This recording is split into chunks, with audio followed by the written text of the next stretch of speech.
And स्वागत आपका फिर से हमारे चैनल ब्रिलियंस 53 में। तो हमने इसके प्रीवियस लेक्चर नंबर 19 में विज्ञान तृतीय प्रश्न के इस सीरीज में हम लोग लघुत्तरीय प्रश्नों को पढ़ रहे हैं। तो चलिए सेकंड सेमेस्टर वालों को शेयर कर दीजिए, क्योंकि आपको यहाँ पे मिलता है फ्री क्लास और फ्री पीडीएफ। आपको कोई पैसा नहीं लेना है, देना है। यहाँ पे आपको पेड कोर्स भी यहाँ पे आपको नहीं लेना है, और पेड कोर्स वाली आपको क्लासेस यहाँ पे आपको मिलेंगी, बस आपको शेयर कर देना है। तो चलिए टेलीग्राम से जुड़ जाइए, और व्हाट्सअप का टेलीग्राम और व्हाट्सअप चैनल लिंक दोनों दिया है इस डिस्क्रिप्शन बॉक्स में, वहाँ से जाकर के जुड़ करके आप लोग डाउनलोड और क्वेरी पूछ सकते हैं। प्रश्न नंबर 101, परिरक्षण किसे कहते हैं? तो परिरक्षण किसे कहते हैं? वायुमंडल में विभिन्न प्रकार के जीवाणु, वायुमंडल में विभिन्न प्रकार के बैक्टीरिया और कवक, विभिन्न प्रकार के बैक्टीरिया और फंजाई के बीजाणु उपस्थित होते हैं। ये अनुकूल तापमान, नमी तथा कार्बनिक भोज्य पदार्थ मिलने पर उगने लगते हैं। तो बैक्टीरिया और फंजाई क्या होते हैं? जहाँ पे नमी होता है, तापमान की थोड़ा सा अनुकूल होता है उनके, और कार्बनिक भोज्य पदार्थ होते हैं, उस पर ये उगने लगते हैं। और भोज्य पदार्थ खराब होने लगता है। भोजन को खराब होने से बचाने के लिए उसका परिरक्षण आवश्यक है। इसको क्या कहते हैं? प्रिजर्वेटिव कहते हैं। तो बहुत सारे भोजन में क्या मिलाया जाता है? प्रिजर्वेटिव मिलाया जाता है, जिससे उसको लंबे समय तक साफ और स्वच्छ रखा जा सके भोजन को, तो उसी को परिरक्षण कहते हैं। तो परिरक्षण वह क्रिया है जिसके द्वारा भोज्य पदार्थ को लंबे समय तक ताजा और सुरक्षित रखा जाता है। तो परिरक्षण के माध्यम से भोज्य पदार्थों क्या रखा जाता है? लंबे समय तक ताजा और सुरक्षित रखा जाता है। नेक्स्ट प्रश्न देखिए 102। प्रश्न नंबर 102 क्या है? पाश्चुरीकरण किसे कहते हैं? तो पाश्चुराइजेशन। तो देखिए, एक वैज्ञानिक थे लुईस पाश्चर, उन्होंने इस विधि को खोज किया था दूध को लंबे समय तक रखने के लिए, ताकि फटे वगैरह ना। तो पाश्चुरीकरण, वैज्ञानिक लुईस पाश्चर, नाम देखिए Louis Pasteur, LOUIS, Louis Pasteur. तो वैज्ञानिक लुईस पाश्चर ने परिरक्षण के लिए अति उत्तम, परिरक्षण मतलब लुईस पाश्चर ने प्रिजर्वेशन के लिए, ठीक है, स्टोरेज के लिए, तो परिरक्षण के लिए अति उत्तम विधि खोजी। इस विधि को पाश्चुरीकरण कहते हैं। क्या कहते हैं? पाश्चुराइजेशन या पाश्चुरीकरण कहते हैं। इस विधि का उपयोग दुग्ध डेयरियों में किया जाता है। जहाँ पे दुग्ध का डेयरी होता है वहाँ पे किया जाता है। इस विधि में दूध को पहले आधा घंटा 63 डिग्री सेल्सियस पर, फिर 15 मिनट, पहले आधा घंटा 30 मिनट तक 63 डिग्री सेल्सियस पर उसको खौलाते हैं, और 15 मिनट आपका 72 डिग्री सेल्सियस पर गर्म करते हैं। तुरंत 10 डिग्री सेल्सियस तक ठंडा करके जीवाणु, तुरंत क्या करते हैं? 10 डिग्री सेल्सियस तक ठंडा करके जीवाणु रहित, यानी कि उसमें बैक्टीरिया नहीं रहेंगे, पैकेट में बंद करके ठंडे स्थान में भंडारण करते हैं। इसी को हम लोग क्या कहते हैं? पाश्चुरीकरण। यानी कि 30 मिनट हम लोग 63 डिग्री सेल्सियस पर गर्म करते हैं, और फिर जस्ट उसके बाद 15 मिनट और गर्म करते हैं 72 डिग्री सेल्सियस पर, और उसके बाद क्या करते हैं? तुरंत 10 डिग्री सेल्सियस क्या करते हैं? ठंडा कर देते हैं, और 10 डिग्री सेल्सियस ठंडा करने के बाद उसको क्या करते हैं? पैकेट में पैक करके उसको ठंडे जगह, फ्रिज वगैरह, रेफ्रिजरेटर वगैरह में रख दिया जाता है, और लंबे समय तक दूध ताजा और सुरक्षित रहता है। इसी को पाश्चुरीकरण कहते हैं। नेक्स्ट प्रश्न 103, प्रश्न नंबर 103 है, परिवेशीय स्वच्छता क्यों आवश्यक है, बताइए। तो परिवेशी स्वच्छता से तात्पर्य व्यक्ति के आसपास के वातावरण की स्वच्छता से है। ठीक है, उत्तम स्वास्थ्य व दीर्घायु होने के लिए वातावरण की स्वच्छता भी उतनी ही आवश्यक है जितनी शारीरिक स्वच्छता। लेकिन साधारण तौर पर वातावरण की स्वच्छता पर कम ध्यान दिया जाता है। वातावरण की स्वच्छता के अंतर्गत हवा, पानी एवं भोजन की स्वच्छता के अतिरिक्त मल पदार्थों का स्वास्थ्यकर निपटान भी आता है, क्योंकि रोग उत्पन्न करने वाले सूक्ष्म जीवाणु मानव मल में भी उपस्थित रहते हैं, जो मल त्याग पर बाह्य वातावरण में पहुंच जाते हैं, और वहां से फिर वायु, पानी, मक्खी और स्वयं मनुष्य द्वारा पुनः मनुष्य के शरीर में पहुंचाए जाते हैं, और मानव शरीर में रोग पैदा करते हैं। तो ये आप लोग समझ गए होंगे, आसान प्रश्न है। परिवेशी स्वच्छता, अपने आसपास आप क्यों साफ सफाई रखते हैं, उसका आवश्यकता लिखना था। नेक्स्ट प्रश्न देखिए 104। प्रश्न नंबर 104 देखिए, मानव कंकाल को समझाइए। ह्यूमन स्केलेटन को बताना है, इसके प्रकारों का उल्लेख करें। तो ह्यूमन स्केलेटन के बारे में हम लोग पढ़ते हैं। तो कंकाल क्या होता है? हड्डियों से एक निर्मित अरेंज्ड क्या होता है? अरेंज्ड बोन होता है जो एक दूसरे से जुड़े रहते हैं और शरीर को क्या करते हैं? ढांचा प्रदान करते हैं। तो कंकाल अस्थियों एवं उपास्थियों से बना एक ढांचा है। संपूर्ण ढांचा कंकाल तंत्र कहलाता है। संपूर्ण ढांचा क्या कहलाता है? स्केलेटन सिस्टम कहलाता है। अस्थि और उपास्थि से मिलकर के कंकाल तंत्र बनता है। मानव एक कशेरुकी प्राणी है। मानव क्या है? एक कशेरुकी प्राणी है।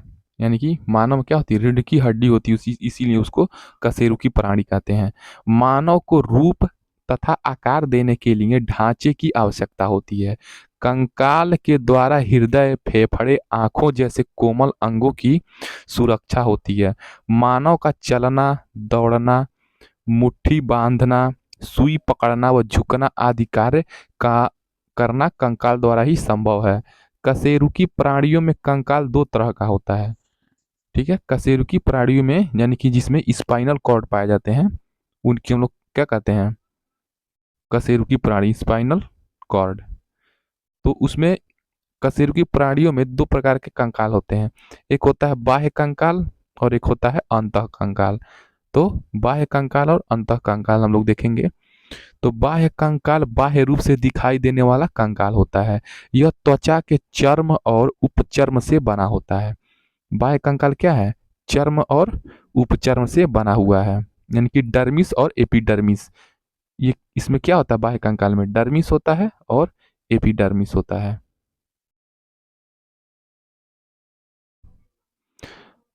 जैसे बाल, ठीक है, बाह्य कंकाल के अंतर्गत क्या आएगा? बाल, पंख, नाखून, पंजे, खुर, चोंच आदि कंकाल के उदाहरण हैं, जो कशेरुकी प्राणियों के उदाहरण हैं।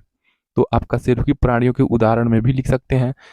ठीक है, बाल, पंख, नाखून, पंजे, खुर, चोंच। अंतः कंकाल बाहर से दिखाई नहीं देता, यह त्वचा के नीचे स्थित होता है। इसके द्वारा ही शरीर का ढांचा विभक्त होता है। इसके द्वारा क्या होता है? शरीर का ढांचा विभक्त होता है। मुख्य रूप से यह कंकाल दो भागों में बटा रहता है। पहला अक्षीय कंकाल, दूसरा अनुबंधन कंकाल। तो मुख्य रूप से कंकाल दो भागों में बटा रहता है। आपका अंतः कंकाल एक होता है एक्सियल एक्सियल स्केलेटन और एक का क्या हो जाएगा? स्टिमुलस। इसको क्या कहेंगे? Stimulus skeleton. तो देखिए, अक्षीय कंकाल और अनुबंधन कंकाल। बाह्य कंकाल हो गया, उसके बाद हम लोग अंतः कंकाल। यानी कि देखिए, कंकाल दो दो भागों में। पहला आपका हो गया बाह्य कंकाल, एक हो गया अंतः कंकाल। अब इसमें अंतः कंकाल में आपके दो हो जाएंगे, एक हो जाएगा अच्छी और एक हो जाएगा आपका अनुबंधन कंकाल। तो चलिए, पहला क्या है? अक्षीय कंकाल, एक्सियल स्केलेटन। तो ये कंकाल शरीर की लंब अक्ष पर उपस्थित होता है। जैसे मान लीजिए ये ह्यूमन शरीर है, ये अगर ऐसे है, ये हाथ वगैरह है, ये पैर है। तो ये कंकाल शरीर की लंब अक्ष पर उपस्थित होता है। इसके अंतर्गत करोटी अथवा खोपड़ी स्कल।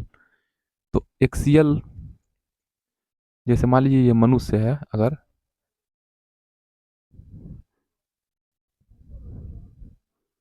तो जो स्कल होता है, देखिए ये क्या है? एक्सियल टाइप है ना, लंबवत है।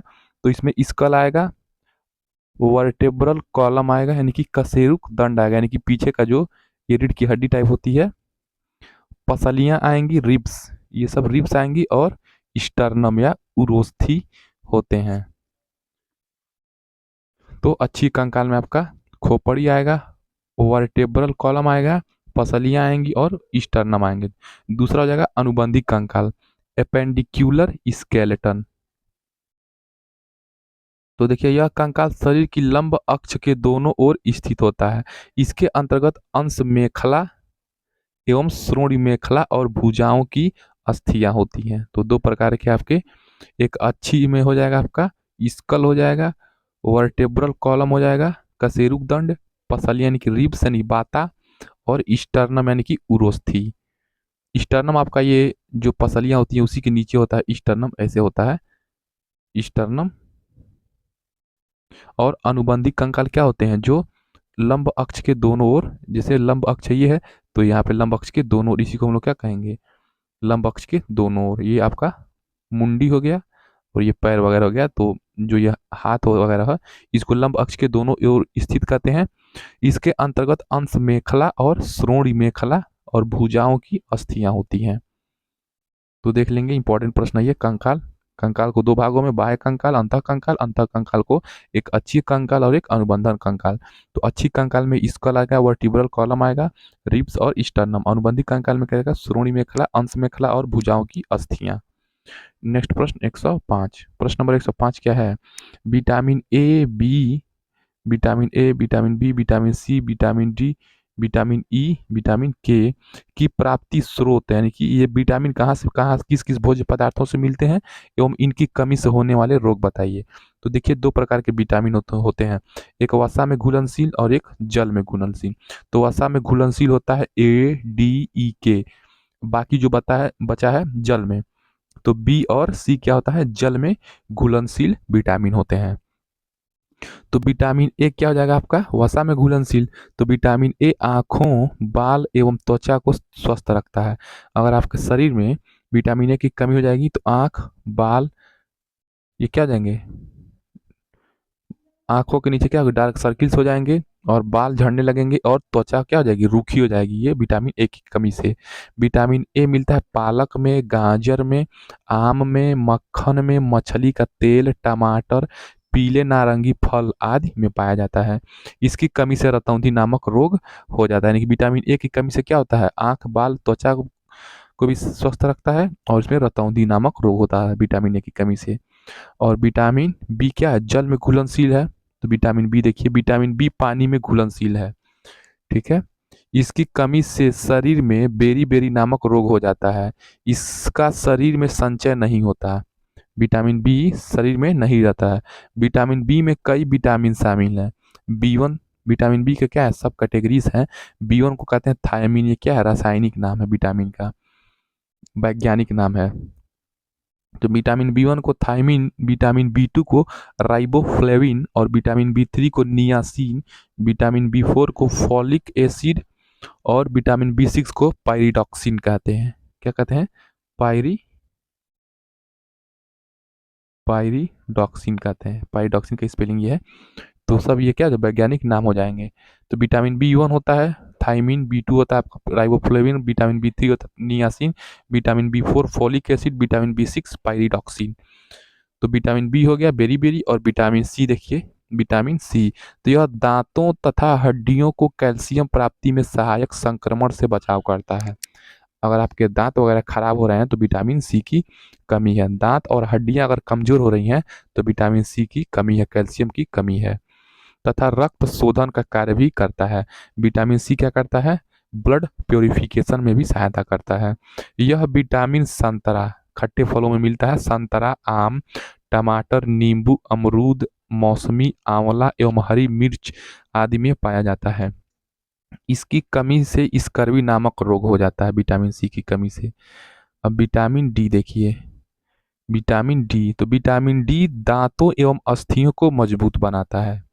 यह विटामिन प्रातःकालीन सूर्य की किरणों में,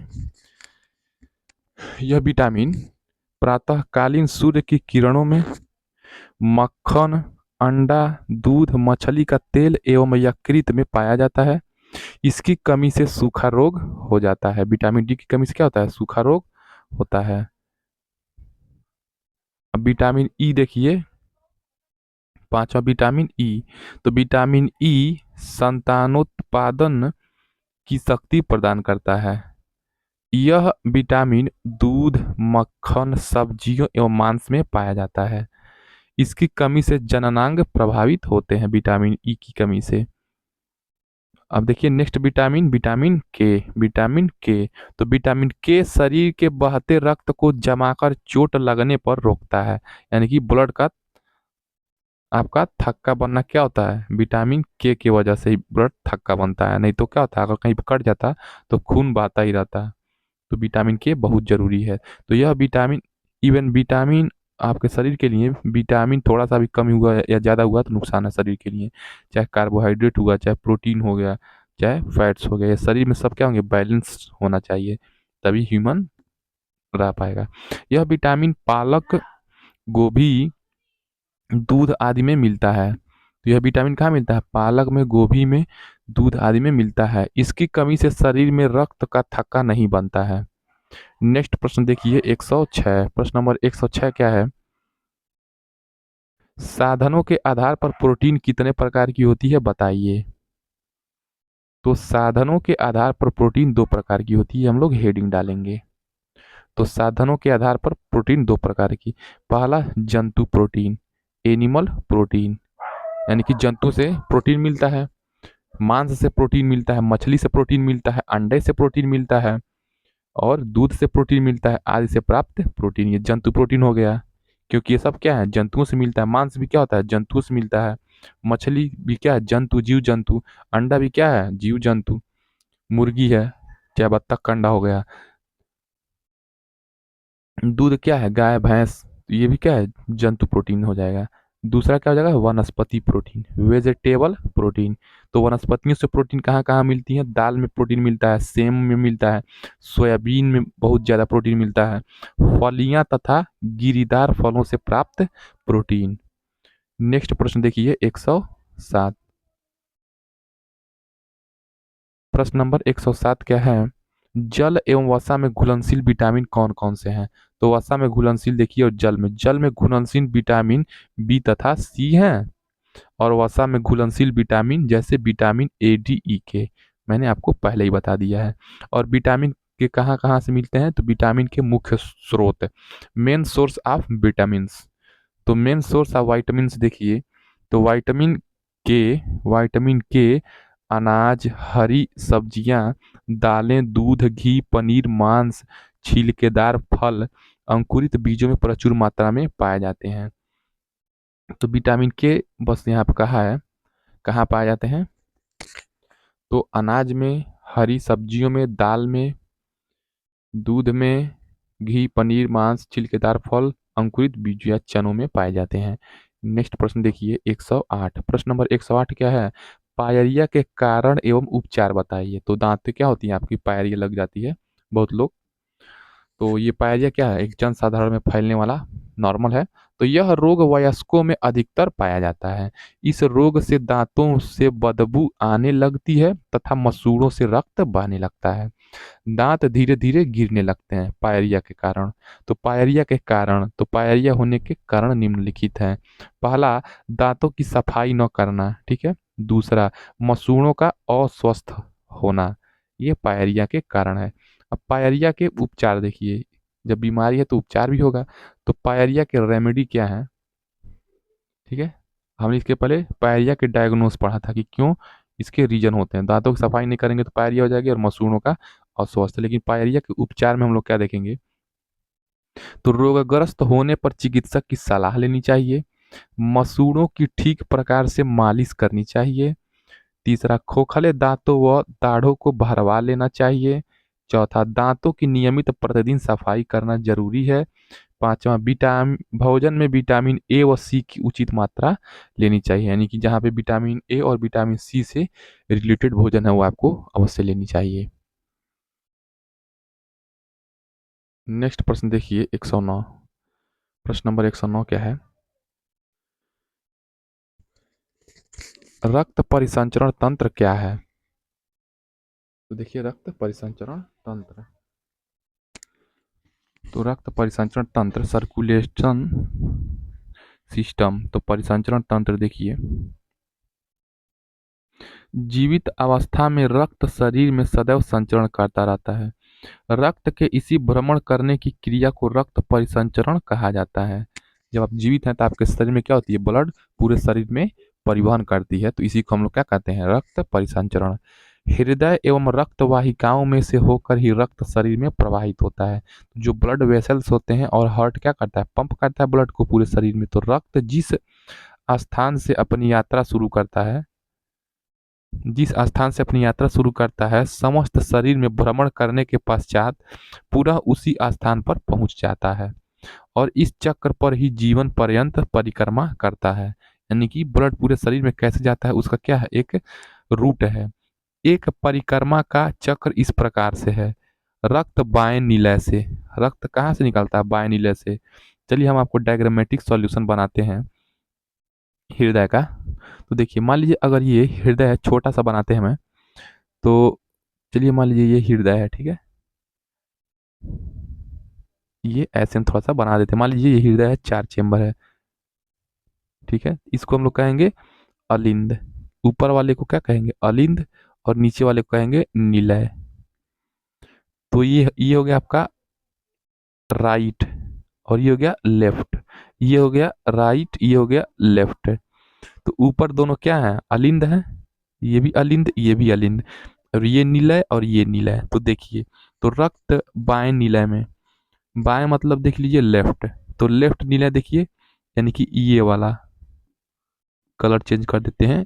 ये क्या है, रक्त बाएं निलय से, देखिए यहाँ से रक्त निकलता है बाएं निलय से। बाएं निलय से महाधमनी में जाता है, ठीक, यहाँ से कहाँ जाता है, महाधमनी में जाता है। फिर महाधमनी से कहाँ जाता है, धमनी में जाता है। उसके बाद धमनिकाओं में, उसके बाद कहाँ जाता है, धमनिकाओं में।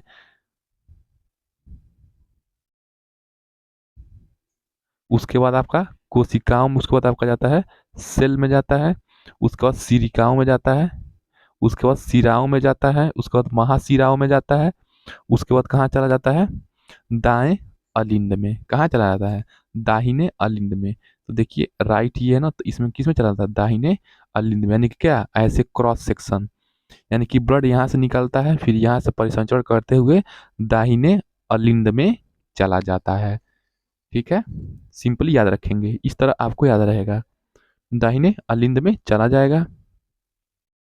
अब फिर जब आपका रक्त दाहिने अलिंद में चला जाएगा,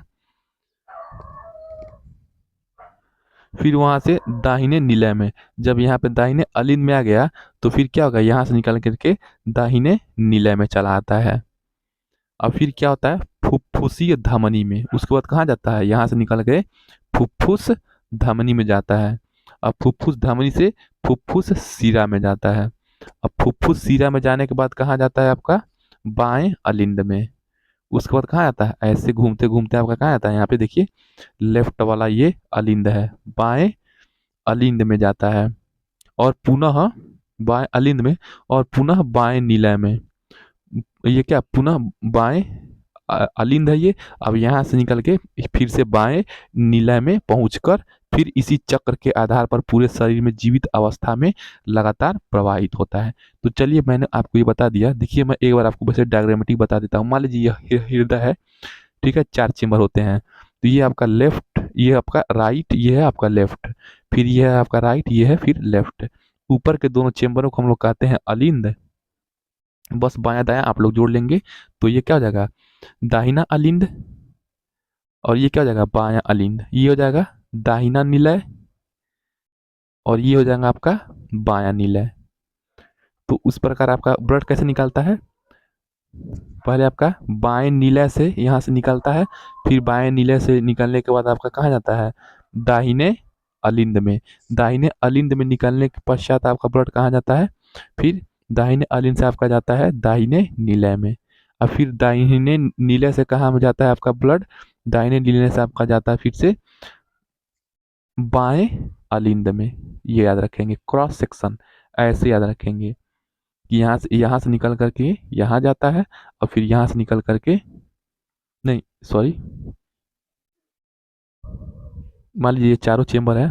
मान लीजिए ये लेफ्ट है, ये राइट है, ये लेफ्ट है, ये राइट है, ये लेफ्ट है।